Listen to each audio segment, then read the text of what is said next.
Assalamualaikum warahmatullahi wabarakatuh.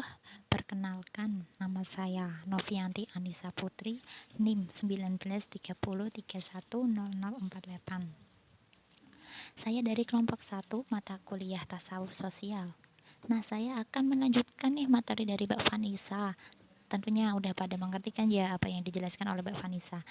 Kali ini saya akan membahas lanjutan materi, yaitu Presiden Perempuan. Kenapa tidak?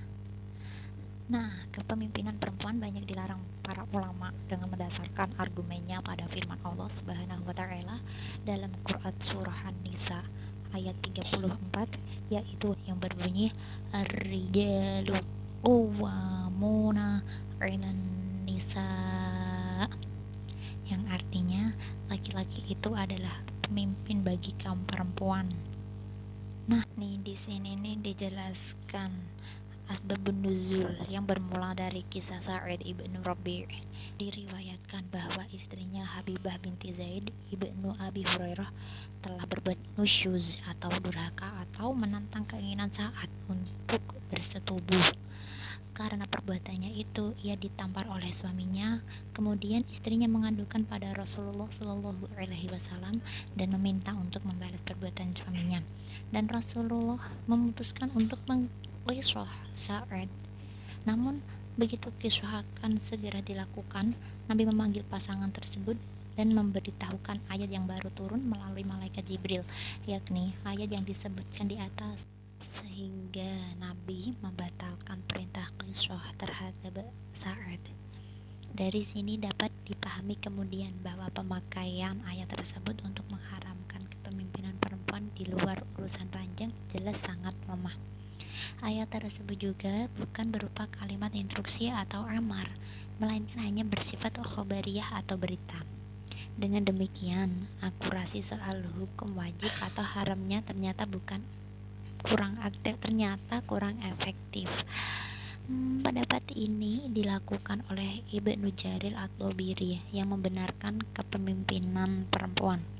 Begitu pula pendapat sebagian ulama mazhab Maliki seperti yang diungkap oleh Ibnu Hajar al-Asqalani.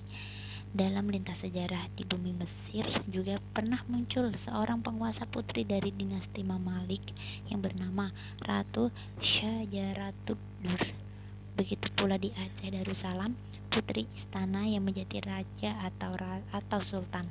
Bahkan jauh sebelum Islam muncul, pada masa Nabi Sulaiman, ada negeri yang namanya diabadikan dalam salah satu nama surah dalam Al-Quran, yaitu negeri Saba, yang dipimpin oleh seorang penguasa perempuan, yakni Ratu Balqis.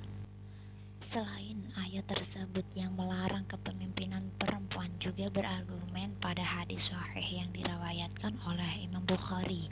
Artinya, tidak akan bahagia suatu kaum yang menyerahkan urusannya atau mengangkat penguasa kepada seorang perempuan. Asbabul wurudil hadis. Hadis ini bermula dari kisah Abdullah ibnu Huzaifah. Kurir Rasulullah Shallallahu Alaihi Wasallam menyampaikan surat ajakan masuk Islam kepada Kisrah Anushirwan, penguasa imperium Persia yang beragama Majusi.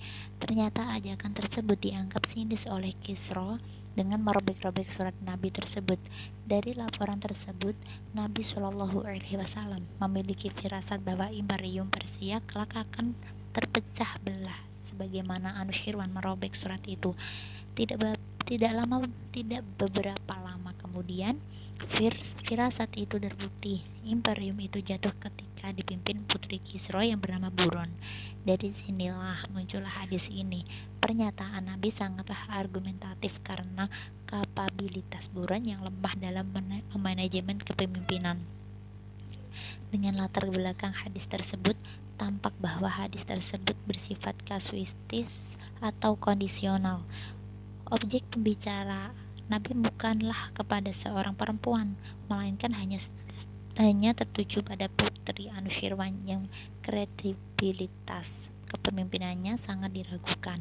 Hadis ini juga bukan berupa kalimat larangan atau nahi, melainkan khobariyah atau kabar. Selain itu, hukum larangan yang tersirat pun tidak memiliki signifikat yang akurat. Sekian dari saya. Nanti ada lanjutan materi juga dari teman saya. Sekian dari saya. Wassalamualaikum warahmatullahi wabarakatuh.